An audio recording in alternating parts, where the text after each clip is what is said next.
Meron pala akong dumating na client, pangalawang o-order na sila sa amin, tapos ganito yung setup na gusto nilang ipagawa sa amin na menu, Japanese restaurant. Nagpadala sila sa akin ng cover, ang ganda ng cover nila, kita niyo ba yan? Hindi yan ano, hindi yan, synthetic lang. Yung pagkaka-leather niya kasi, kita niyo ba yung gaspang nung leather niya? Napaka-solid, parang original na leather, talagang napakakapal. Ito yung isa sa hinahanap kong materyales na dating mga nagpapagawa sa akin na wala akong makita na ganitong klase. Pero ngayon nakita ko na yung ganitong cover ng menu ng kanilang mga restaurant. So, possible kapag may mga nag-inquire sa akin na magpapagawa ulit ng mga menu, ito na siguro yung gagawin kong recommend or papakitang sample para sa mga susunod pa naming mga project para sa mga gustong magpagawa ng mga quality mga menu book para sa kanilang mga restaurant, no?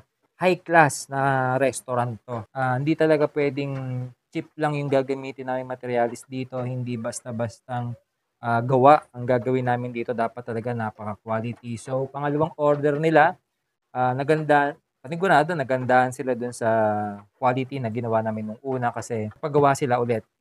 It's a sign na nagustuhan nila yung, unang project na binigay namin sa kanila, which is menu book din naman. So, napaka-solid nun. Siyempre dahil napakaganda, solid, quality, yung price